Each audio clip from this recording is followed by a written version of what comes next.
यिर्मयाह नबी की पुस्तक, उसका 9वां अध्याय और उसके 23 पद को पढ़ेंगे, 24 पद को पढ़ेंगे। और आज के विषय को हमने आपके लिए रखा है, और विषय है हिंदी जुबान में परमेश्वर का अनुसरण क्यों और कैसे करें। क्यों करें, पहले तो सवाल उठता है क्यों करें भाई, और फिर दूसरा सवाल है कैसे करें। क्या करें, कैसे करें। अंग्रेजी में कहते हैं why and how to follow God, why and how to follow God, क्यों। और आज इसकी बात की चर्चा करेंगे यिर्मयाह नबी की पुस्तक से, और यहां पर इसका जवाब लिखा हुआ है। एक आयत में एक बात का जवाब है, दूसरी आयत में दूसरे बात का जवाब है। वाय लिखा है यिर्मयाह नबी की पुस्तक, उसका 9वां अध्याय और उसके 23वें पद में, यहोवा यूं कहता है, यहोवा यूं कहता है, बुद्धिमान अपनी बुद्धि पर घमंड ना करे। जवाब है ये, वाई टू फॉलो गॉड। इसलिए खुदा कह रहा है बुद्धिमान अपनी बुद्धि पर, घर में रहकर अपनी बुद्धि पर घमंड करते ना, हम बहुत एजुकेटेड हैं, हमारी नौकरी बहुत अच्छी है, हमारे पास पैसा बहुत है, हमारे पास हमारी औलादें बहुत हैं। मैं अभी एक जगह प्रचार कर रहा था कुछ दिन पहले, और मैंने कहा कि खुदा बाप अगर शारीरिक तरीके से हमारे साथ व्यवहार करे और हमारी शारीरिक क्षमताओं को देखे, तो हमारा घर के लड़के बच्चे या ढेर सारे भाई काफी होते हैं बहुत से लोगों के लिए लड़ने के लिए। लेकिन खुदा इन चीजों पर गौर नहीं करता। ये चीज है जो आपको मिली है, ये अमानत है, इसको संजो के रखिए, इसको अपने पास रखिए। लेकिन खुदा बाप हमारे और आपके दिल की सोच को और इच्छाओं को समझना चाहता। तुम्हारी सोच क्या है? तुम प्राइम मिनिस्टर ऑफ इंडिया बनने चाहते हो या वर्ल्ड के कोई बहुत बड़े लीडर बनना चाहते हो? यह सोच हमको बर्बाद कर देगी। लेकिन हमारी सोच होनी चाहिए, हम चाहे कमतर स्थान पे हो, लेकिन ऐ खुदा तू हमसे खुश हो जाए। सिर्फ उसको खुश करिए। यह जिंदगी बहुत दिन चलने वाली नहीं है, ये एक दौड़ है जो हम और आप दौड़ रहे हैं, हम और आप दौड़ रहे हैं। ये दौड़ एक दिन खत्म होगी, चाहे कोई कितना घी गाले, एक दिन दौड़ खत्म होगी। क्या ले जाएंगे? इसलिए वाई फॉलो गॉड, क्यों खुदा के साथ चले, खुदा का अनुसरण करें। अनुसरण मतलब उसके पद चिन्हों पे चलना, अनुसरण करना। पद चिन्ह बता दिए खुदा ने, तो लिखा है बुद्धिमान अपनी बुद्धि पर घमंड। भाई यही तो होता है हमारे पास। हम इंसानों के पास क्या होता है? बुद्धि बहुत है, बहुत बुद्धि है। बुद्धिमान अपनी बुद्धि पर घमंड ना करे, क्योंकि बुद्धिमान लोगों जब खुदा आ जाता है तो बड़े बड़े बुद्धिमानों को ठिकाने लगा देता है। खुदा जब अपने आप पे आ जाता है, लोग कुछ भी कहते हैं। बाइबल के अंदर इतनी चीजें भरी हुई हैं। खुदा बाप क्या होगा, लाखों की सेना आ गई है हमारे खिलाफ लड़ने के लिए, बिल्कुल टिड्डियों की तरह बिछ गई है, क्या करेंगे? कहने तेरे पास कितनी सेना है? हमारे पास इतने लाख सेना है। कल इनको भगा दे, इनसे इनमें छांट, ये लोग ऐसे ऐसे करके जो डरपोक टाइप के हों इनको भगा दे, कह दे तुम जाओ यार अपने घर जाओ। कहने वैसे ही जरा से लोग थे, उसमें कह दिया डरपोक लोग निकल जाएं। फिर कितने बचे, कहने इनको ऐसा कर दे। तमाम तरीके खुदा ने लिखे। अब आज में थोड़े से बचे, कहने इनसे जाके लड़। कहले जरूर खुदा बाप पिटवाएगा आज, जरूर हमको पिटवा देगा आज। इतनी ढेर सारी सेना के लिए इतने थोड़े से लोग कहां भिड़े जाके। खुदा कह रहा बेटा चिंता नहीं करना, इसी से तुमको जयवंत करूंगा, इसी से प्रबल कर दूंगा, लड़ने की जरूरत ही नहीं पड़ेगी। सेना स्वयं परास्त हो जाएगी, हार जाएगी, चली जाएगी। ये खुदा की कुदरत है। आगे क्या लिखा है? न वीर अपनी वीरता पर। हम लोग इतनी बड़ी बातें करते हैं, हम मुखालिफ लोगों का सामना करेंगे तो क्या बड़ा जिस्म के अंदर जोरावर है? नहीं, जिस्म कमजोर हो गया है, जिस्म कांपता है। हां, बहुत समय रहे हम जवान रहे, आज बहुत से लोग यहां पे जवान बैठे हैं, बेटे और बेटियां, लेकिन ये जवानी तुम्हारी काम नहीं आएगी, ये जवानी का जोर काम नहीं आएगा। न वीर अपनी वीरता पे घमंड, कुछ नहीं होगा। क्या जो कांड भिन्न भिन्न जगहों पर होते हैं, क्या वो जवान नहीं है? क्या मजबूत नहीं है? क्या लड़ नहीं सकते? कुछ नहीं होगा तुम्हारी वीरता से। वीर अपनी वीरता पर घमंड ना करे। और क्या लिखा है? और न धनी अपने धन पर घमंड करे। पैसा ले लो, कितने लाख होगा भाई बताओ? एक आदमी खा जाएगा सारा पैसा, एक आदमी सारा पैसा खा जाए, पूरे देश का पैसा खा जाएगा। पता नहीं कितनी बड़ी भूख है। धनी अपने धन पर घमंड। आप सोचेंगे हमारे पास बहुत पैसा है, 36 करोड़ रुपया हमारे बैंक अकाउंट के अंदर, क्या करोगे 36 करोड़? 36 सेकंड नहीं बचेंगे, इस्तेमाल नहीं कर पाओगे। न धनी अपने धन पर घमंड करे। जब हार्ट अटैक पड़ता है ना, पता रहे आपको आपके अकाउंट के अंदर बहुत पैसा, चिंता ना कर, डॉक्टर साहब जैसा इलाज करना करो। कहले कुछ नहीं कर पाएंगे, आप निकल लो यहां से।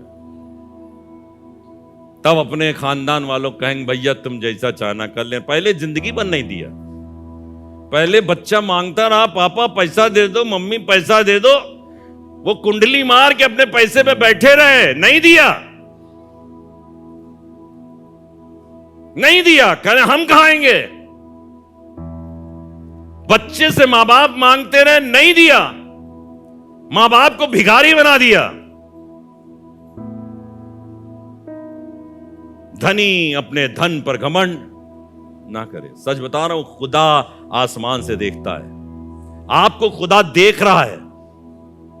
ये तीनों बातें ध्यान से सुनिए। ज्ञानवान है, वीर है बहुत, और धनवान है। इन चीजों पे घमंड ना करिए। आगे दूसरा जवाब क्या लिखा है? 24 पद। परंतु जो घमंड करे, वाई टू फॉलो गॉड, हम बुद्धिमान हैं इसलिए फॉलो करो गॉड को। हम वीर हैं, इस पे घमंड ना करो, फॉलो करो जीसस को। हम धनी हैं इसलिए फॉलो करो, इस पे घमंड मत करो। परंतु जो घमंड करे, अब बता रहा हाउ टू फॉलो गॉड। परंतु जो घमंड करे, वो इसी बात पर घमंड करे, वो इस बात पे घमंड करे कि वो मुझे जानता, कि वो मुझे जानता और समझता है। अब भैया कैसी अजीब बात है। सामने दुश्मन है, सामने लुटेरे हैं, सामने मुसीबत है, खाई है, सामने बीमारियां घेर रही हैं, अनएम्प्लॉयमेंट से हम जूझ रहे हैं, भूखमरी से जूझ रहे हैं। खुदा क्या कह रहा है? खुदा कह रहा है तुम इस बात पे घमंड करो कि तुम मुझे जानते हो। तुम इस बात पे घमंड करो कि तुम मुझे जानते हो। कैसी अजीब बात है। आप लोग तो सब कहोगे मिल करके, दुनिया वाले यही तो कहते हैं, अरे क्या करें खुदा बाप को जान करके, क्यों, कैसे ये वाले काम होंगे, ये नहीं हो पाएंगे काम। हम आपको बता रहे हैं खुदा करता है। कलाम में रोज पढ़ते हैं हम लोग, रोज उदाहरण देते हैं। एलिया कितना पढ़ा लिखा, कितना ज्ञानवान था भाई, कोई बताए हमको।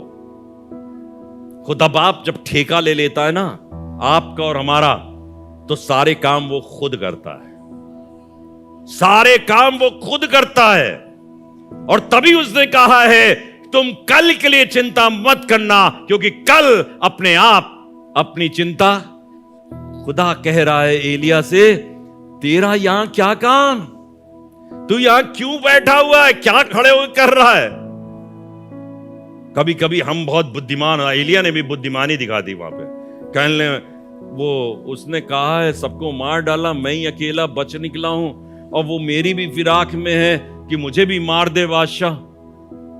तो उसने कहा बेवकूफ आदमी, अभी मैंने इजराइल में से 7,000 लोगों को रख छोड़ा जिन्होंने बाल देवता के आगे घुटने नहीं टेके हैं। बुद्धिमान ना बन जाओ अपने आगे कि कोई नहीं है, सब सर चारों तरफ बुतों का डेरा है, चारों तरफ शैतान है।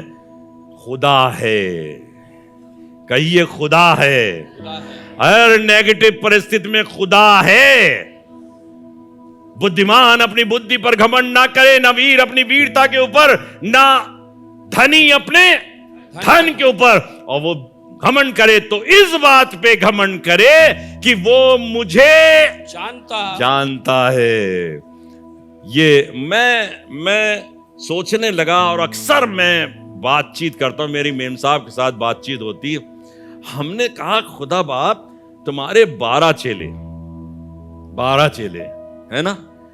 जब हम लोग पिक्चर देखते हैं उनकी, कोई फिल्म शूट की जाती है, तो आप देखिए चेले सब एक से पतरस, यमुना, फलाना ठिकाना है, बाल लंबे लंबे, बिल्कुल ऐसा लग रहा है ये क्या है,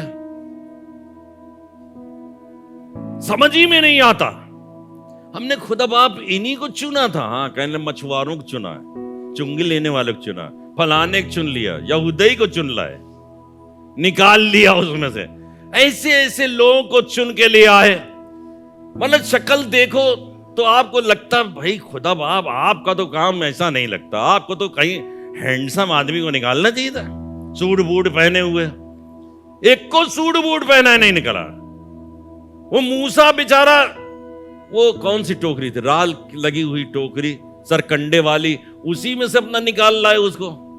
वो बेचारा भागा भागा घूम रहा, कहीं मिस्र जा रहा, कहीं कहीं जा रहा है कि नहीं तुमको निकाल रहे हैं, तुम ऐसा काम करो। अब्राहम को ले आए, जो बेचारा अच्छा खासा रह रहा था, ले आए कि तुमको मैं विश्वासियों को पिता बनाऊंगा, निकल लो यहां से, ऐसी जगह ले जाओ। फिर बाद में कह दिया इसहाक को कुर्बान कर दो। उसकी बातें जब मैं पढ़ता हूं मेरे समझ में नहीं आती, कैसी बातें भाई। आपसे कहा जाए आप 100 बार इनकार करोगे, जाओ हमें नहीं मानना तुम्हारी बात, है ना, ऐसी तो कहेंगे हम लोग, हमें नहीं मानना। कल उपाधि साहब चर्च में तुम ऐलान जितना चाहो, हमें नहीं मानना। खुदा बाप ऐसी क्या है बता, खुदा बाप यही बता रहे हैं। आज मैं बता रहा हूं आपको कि खुदा हमारी ज्ञान के ऊपर, हमारे वीरता के ऊपर, हमारे धन के ऊपर वो आश्रित नहीं है, वो कर देता है। उसने कहा अपने चेलों से, कहने लगा चले जाना गांव में और मेरे नाम से दुष्ट आत्माओं को निकालना, चलते चलते प्रचार करते रहना, और बहरों को कान देना, अंधों को आंखें देना, मुर्दों को जिंदा करना, और अपने साथ कोई बटुआ अटुआ ना ले जाना कि रास्ते में खर्चा कैसे चलेगा। लिखा हुआ परमेश्वर के वचन के अंदर कि तुम जाना और जिस घर में जाना उसी में ठहर जाना। अरे किसी घर में कोई आए और घुस के बैठ जाए, ये कोई बात हुई?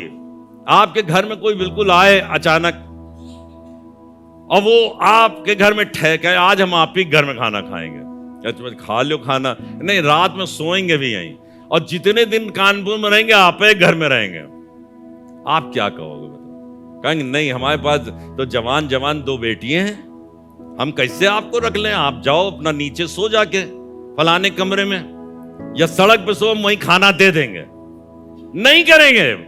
लेकिन खुदा कह रहा है कि मैं तुमको इन बातों से यह सिखाना चाहता हूं कि ज्ञानवान मनुष्य अपने ज्ञान पर घमंड ना करे, परंतु जो घमंड करे हाँ वो तो इसी बात पर घमंड करे इस बात पे घमंड करे कि वो मुझे जानता और समझता है समझता है कि मैं ही वो यहोवा हूं जो पृथ्वी पर करुणा, न्याय और धर्म के काम करता हूं, क्योंकि मैं इन्हीं बातों से प्रसन्न होता हूं। मैं हूं वो यहोवा।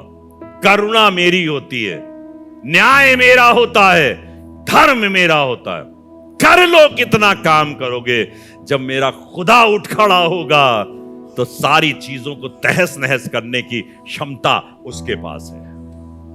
करुणा, न्याय और धर्म के काम करता है। और आगे लिखा है क्योंकि मैं इन्हीं बातों से प्रसन्न रहता हूं। इन्हीं बातों से तुम मुझे जानते हो, तुम मुझे जानते हो। अगर आप उसको जान लीजिए, सिर्फ यीशु को जान लीजिए, खुदा को जान लीजिए, उसके तरीके से जीना सीख जाइए जैसे वो कह रहा है, आप कमजोर नहीं रहोगे। सच बता रहा हूं, कितना बल होगा, कितना घी खाया होगा, आप निर्बल बने रहोगे, लेकिन खुदा को जान लीजिए, आप जोरावर हो जाओगे। मूसा, हारून जाकर बादशाह के सामने खड़े होते थे, बड़े जोरावर लोग थे। जोरावर नहीं थे, वो खुदा को जानते थे। जिसने उस पहाड़ी पर उनसे मुलाकात करी थी, उस खुदा को वो जानते थे। वो जानते थे बादशाह मेरे लोगों को जाने दे, मेरे लोगों को जाने दे। जंगल के मार्ग में जाएंगे, वो इबादत करेंगे। अच्छा, एक आयत पढ़ लीजिए पहला कुरिन्थियों 1 अध्याय 31 पद। 1 Corinthians 1st chapter 31st verse। यहां पे क्या लिखा है देखिए, लिखा है ताकि जैसा लिखा है। ताकि मैंने यिर्मयाह में पढ़ा दिया, कुरिन्थियों में इस बात को कहा गया नए नामे के अंदर, ताकि जैसा लिखा है वैसा ही हो कि जो घमंड करे वो किस पर घमंड करे? वो प्रभु पर घमंड करे। वरना हम अपनी चीजों पर घमंड करेंगे, हमने ऐसा किया, हमने बहुत अच्छी अंग्रेजी बोली, हमारी हिंदी बहुत अच्छी थी। जो घमंड करे इस बात पे घमंड करे कि वो प्रभु को जानता है। ओके, मैंने लिखा है बहुत शानदार बात, क्रूस पर चढ़ाए गए मसीह की शिक्षा, ध्यान देके सुनिएगा। क्रूस पर चढ़ाए गए मसीह की शिक्षा से उस समय के बुद्धिमान लोगों को भ्रमित करना, या यूं कहें कि उलझन में डालना, परमेश्वर को अच्छा लगा। परमेश्वर को क्या अच्छा लगा? क्रूस पर चढ़ाए गए यीशु के वसीले से किन लोगों को? बुद्धिमान लोगों को, बड़े ज्ञानवान लोगों को क्या करना? भ्रमित करना, धोखे में हो जाए। बुद्धिमान लोग थे वो, अभी बता रहा हूं क्या बुद्धिमान थे वो। तो उनको परमेश्वर को अच्छा लगा कि उनको उलझन में डाल दो। कई बार हम लोग भी उलझन में, बड़े ज्ञानी होने के सबब से बहुत उलझन में पड़ जाते हैं। देखिए, क्रूस पर चढ़ाए गए मसीह की शिक्षा से उस समय के बुद्धिमान लोगों को भ्रमित करना, या यूं कहें उलझन में डालना, परमेश्वर को अच्छा लगा। बाइबल के अनुसार पहली बात, यहूदी अपने ज्ञान के माध्यम से ईश्वर को नहीं पा सके।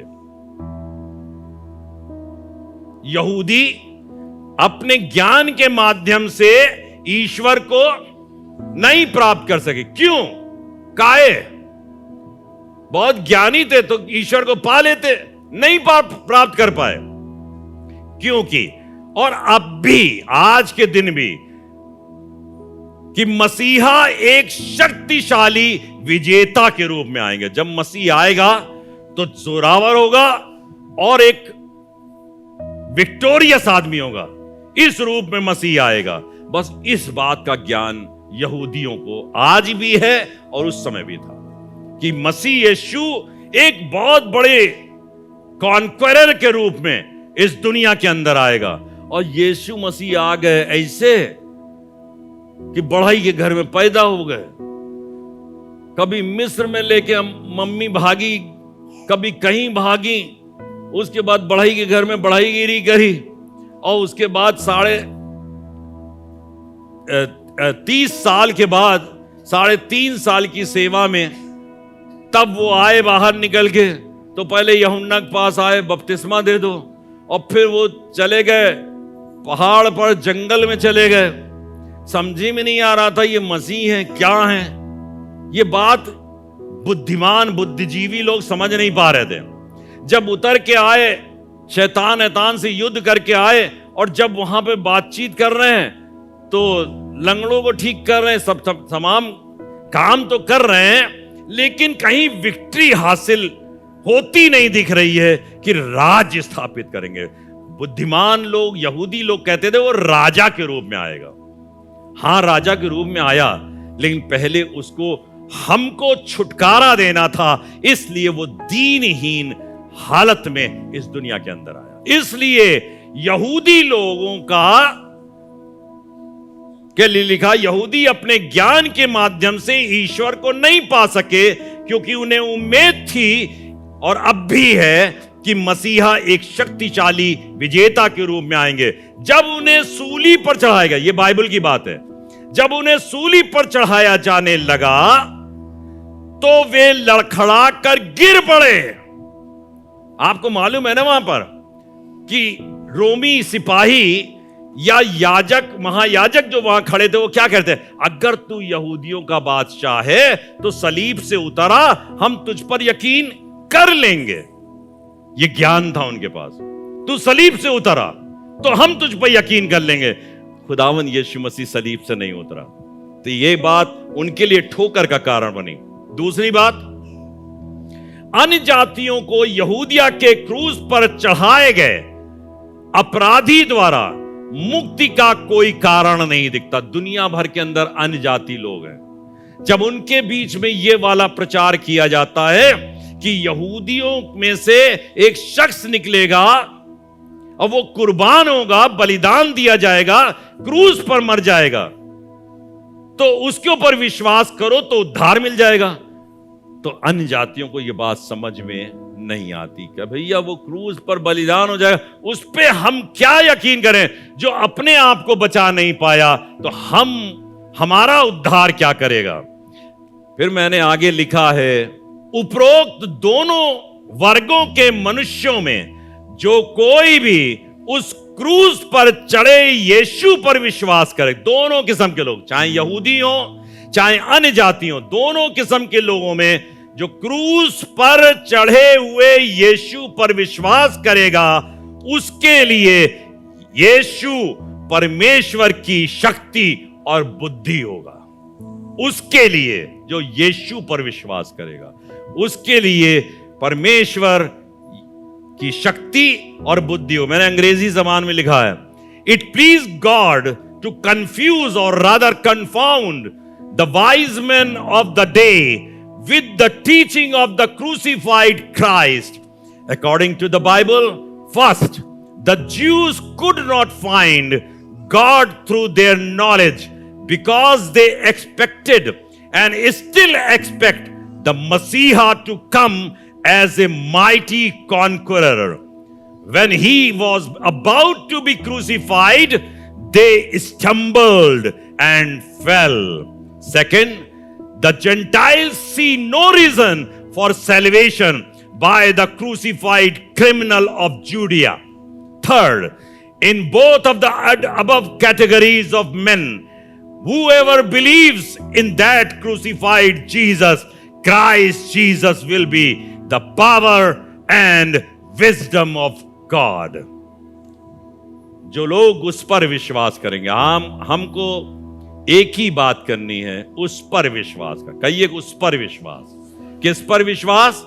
क्रूसित यीशु पर, जो क्रूस पर चढ़ाया गया, उस यीशु पर। बहुत से भरमाने वाले दुनिया में आएंगे, उसी नाम से आएंगे। आपने कलाम में ही पढ़ा होगा, यीशु नाम के बहुत से लोग दिखाई पड़ेंगे, लेकिन वो यीशु जो गोलगथा की पहाड़ी पर क्रूस पर चढ़कर अपने प्राण को देता है। चलिए आगे चलते हैं। पहला कुरिन्थियों पहला अध्याय 26वां पद। हे भाइयों, अपने बुलाए जाने को तो सोचो।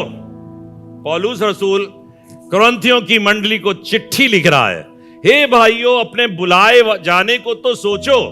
आपसे हम कह रहे हैं, अपने बुलाए जाने को तो सोचो। आप सोचें कि मुझे बुलाया गया, ना तो शरीर के अनुसार बहुत ज्ञानवान, ना शरीर के अनुसार बहुत ज्ञानवान, और ना बहुत सामर्थी, और ना बहुत कुलीन बुलाए गए। बहुत राजसी लोग, ना बहुत कुलीन बुलाए, कोई ज्ञानवान, ना बहुत वीर, ना बहुत कुलीन बुलाए गए। 27वां पद क्या कह रहा है? परंतु परमेश्वर ने जगत के मूर्खों को चुन लिया। किसको चुन लिया? किसको चुन लिया? मूर्खों को चुन लिया। मूर्खों को,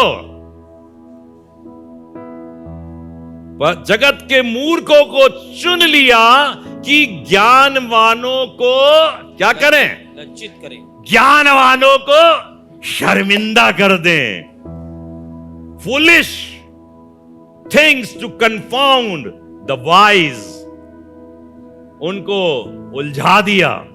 हम बहुत ज्ञानवान लोग हैं, तो परमेश्वर ने जगत के मूर्खों को चुन लिया। मूर्ख बन जाइए परमेश्वर के सामने। अपने घर में आप बहुत अकलमंद होंगे, अपने ऑफिस के अंदर बहुत अकलमंद होंगे, लेकिन जब परमेश्वर के पास आइए तो मूर्ख बन जाइए। जब कोई काम परमेश्वर के हाथों में देने जा रहे हो तो मूर्ख बन जाइए, बावले बन जाइए। जैसे दाऊद बावला बन गया, थूक ऊक निकालने लगा, बावले बन जाइए। जब वो अहद का संदूक लेके आ रहा था, क्या लिखा हुआ परमेश्वर के वचन के अंदर? मीकल क्या कह रही थी? इज़राइल का राजा कैसा महान लग रहा था जब अपने दासों के सामने, अपने गुलामों के सामने वो नग्न अवस्था में नाच रहा था। क्या कहता है दाऊद? क्या कहता दाऊद? हैं? कैसी बेवकूफों की सी बात। अरे बेवकूफी के काम तो तुम कर रहे हो, लेकिन ये बेवकूफ इतना अकलमंद हो गया, ये बेवकूफ इतना अकलमंद हो गया कि उस ज्ञानमान औरत से कहने लगा कि तू कैसी बेवकूफों की बात करती है। मैं तो अपने खुदा के लिए और ज्यादा शर्मिंदा हूंगा। बन जाइए मूर्ख, बन जाइए कमजोर, बन जाइए दुर्बल। उसने जगत के मूर्खों को चुन लिया ताकि ज्ञानवानों को लज्जित करें। और क्या लिखा है? और परमेश्वर ने जगत के निर्बलों को कि बलवानों को लज्जित करें। बलवानों को लज्जित करें। हम लोग कई बार घमंड करते हैं अपनी ताकत के ऊपर। मैं जवान हूं, मैं ये कर दूंगा। कुछ नहीं कर पाओगे अगर खुदा ना चाहे। कुछ नहीं कर पाओगे अगर खुदा ना चाहे। उसने जगत के किसको चुन लिया? निर्बलों को, बुढ़े लोगों को, बच्चे लोगों को। तभी कहता है बच्चों को मेरे पास आने दो, उन्हें मना ना करो, क्योंकि स्वर्ग का राज उन्हीं। ऐसे ही कहा। उसने जगत के कमजोरों को चुन लिया, निर्बलों को चुन लिया। आप में से कितने लोग निर्बल हो? अपने आप को निर्बल समझते हो? नहीं, कई बार हम कहते हैं हम निर्बल नहीं है, हम आज बता कर देखेंगे, हम बताएंगे। कुछ नहीं बता पाओगे। अगर कोई खुदा के साथ है तो तुम कुछ नहीं बता पाओगे, क्योंकि खुदा उसके साथ है। कहिए खुदा उसके साथ है, खुदा उसके साथ है। इसलिए खुद निर्बल बन जाइए। अगर आप चाहते हैं फतेयाबी, इकबालमंदी, निर्बल बन जाइए। फिर क्या लिखा है? हाँ, कि बलवानों को लज्जित करें। बलवानों को क्या करें? लज्जित करें। बलवानी बेचारा लज्जित हो गया। आगे, और परमेश्वर ने जगत के नीचों, परमेश्वर ने जगत के नीचों, ये यार, जगत के नीचों, नीचों, मैंने अंग्रेजी में ढूंढा, मैंने नीचू कौन होता है? बेस थिंग्स, जो बुनियादी चीजें होती, बिल्कुल कुछ नहीं जानते यार। हमने तो पाठशाला का मुंह भी नहीं देखा है, हमारे पास पैसा भी नहीं है, हमारे पास कुछ नहीं, अकल नहीं। नीच लोग, बिल्कुल, जिनको आप कहते होंगे, ये कई बार कहते हैं नीच है, कहते हैं ना, कई बार कहा होगा, आप बोले चाहे ना बोले, अरे वो नीच आदमी है,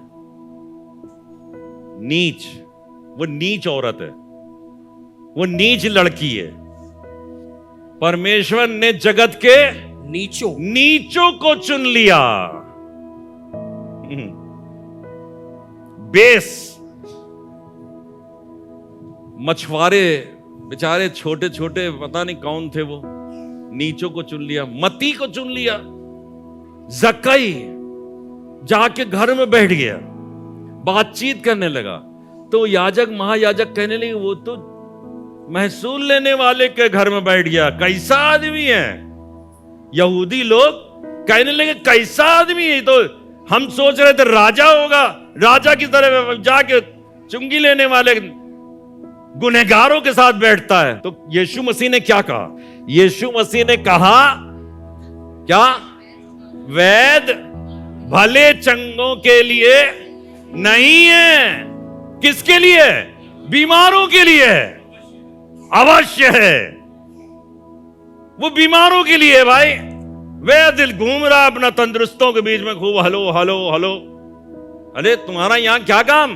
तभी यीशु मसीह कह रहा है एलिया से, तेरा यहां क्या काम? अरे तेरा यहां काम नहीं है, तेरा काम कहीं और है। परमेश्वर ने जगत के नीचों को चुन लिया, और फिर क्या लिखा? और तुच्छों को, तुच्छो गलमुच्छो लिखा हुआ है। परमेश्वर ने जगत के तुच्छों को, despise people, despise things to humble the noble, तुच्छों को चुन लिया। क्या बात है। आप अपने खुदा के प्रेम को देखिए, खुदा ने ऐसा प्रेम किया। अगर आप अपने दिल के अंदर ये सोच रहे हैं मैं तो नीच आदमी हूं, खुद ही सोचिए अपने, मैं तो तुच्छ हूं, मैं क्या हूं। मैं अक्सर कहता हूं जब कोई ऐसी बात होती, मैं देखिए मैं कुछ नहीं भैया, मेरी कोई हकीकत नहीं है। और सच बता रहा हूं, जब मैं ऐसा बोलता हूं तो खुदा बिल्कुल उसी तरीके से बातचीत करता है जैसे ही उसने जक्कई की यहां कहा कि आज इस घर में उद्धार आया है। आप उद्धार चाहते हो? नीच और तुच्छ और कमजोर और अज्ञानी बन जाइए, उद्धार आ जाएगा। उद्धार नहीं आया इसीलिए नहीं आया क्योंकि हम बहुत ज्ञानवान हैं, हम बहुत बुद्धिमान हैं। लिखा तुच्छों को चुन लिया, और फिर आगे लिखा है वरन जो हैं भी नहीं। ये कौन लोग होते हैं? जो हैं भी नहीं। हमने कहा ये तो बड़ी अजीब चीज है। परमेश्वर ने जगत के नीचों तुच्छों को चुन लिया, वरन जो हैं भी नहीं। उनका नाम बताइए जो हैं भी नहीं। वरन जो है, जानते हैं आप लोग ऐसे शख्स को? किसी को बताइए ना। वरन जो हैं भी नहीं। मैंने लिखा है पावरलेस पीपल, जो हैं भी नहीं, जिनके पास कोई सामर्थ्य नहीं। Powerless people to bring to defeat the things that are powerful. उसने जगत के मूर्खों को, मूर्ख बन जाइए, बड़ों बड़ों को डिफीट कर देंगे आप। जब आप ये कहते हैं ना, जाओ मैं जाऊंगा और मैं ये कर दूंगा, बस वहीं गड़बड़ हो जाता है। हम हमेशा कहते हैं, जब हम ऊपर चढ़ते हैं यहां पर इबादत के लिए, तो हम कहते हैं खुदा बाप क्या बोलें, क्या बताएं। इतना सब पढ़ने के बाद कहते हैं खुदा बाप से क्या बताएं, हमें तो मालूम ही नहीं, हमें बाइबल का इल्म नहीं, हमें समझ में नहीं आ रहा है। हमें नहीं समझ में आ रहा है। तब खुदा कहता है मैं तो हूं। मैंने जगत के नीचों और तुच्छों को, जिनके पास कोई सामर्थ नहीं है, उनको चुन लिया। अपने वजूद को मिटा दीजिए, खत्म कर दीजिए, गर्क कर दीजिए, खाक में उतर जाइए। अय्यूब बहुत धनवान आदमी था, बहुत वीर था। अपने आप को खाक में बैठा दिया, टाट ओढ़ लिया, राख पे बैठ गया। कहने लगा जिस बात को मैं सोचता भी नहीं था वो बात ही मुझ पर आ पड़ती है। करीब बन गया और खुदा ने उसे शिरोमणि किया। आप में से बहुत से लोग शिरोमणि हो जाओगे। आप में से बहुत से लोग कहेंगे जाओ उनके पास, जाओ उनके पास, जाओ उनके पास बैठो, तुमको आशीष मिलेगी जब आप अपनी हस्ती मिटा दो। 29 पद में क्या लिखा है? ताकि कोई प्राणी परमेश्वर के सामने घमंड ना करे। ताकि कोई प्राणी, कहिए ताकि कोई प्राणी। आप प्राणी हो ना? सब लोग प्राणी हैं, है ना? है नहीं है? बोलिए हैं, प्राणी हैं। ताकि कोई भी प्राणी किसके सामने? परमेश्वर के सामने क्या ना करे? घमंड ना करे। Praise the Lord, hallelujah. कहिए हालेलुया। कोई घमंड ना करे, और अगर घमंड करे तो इस बात पे घमंड करे कि वो मुझे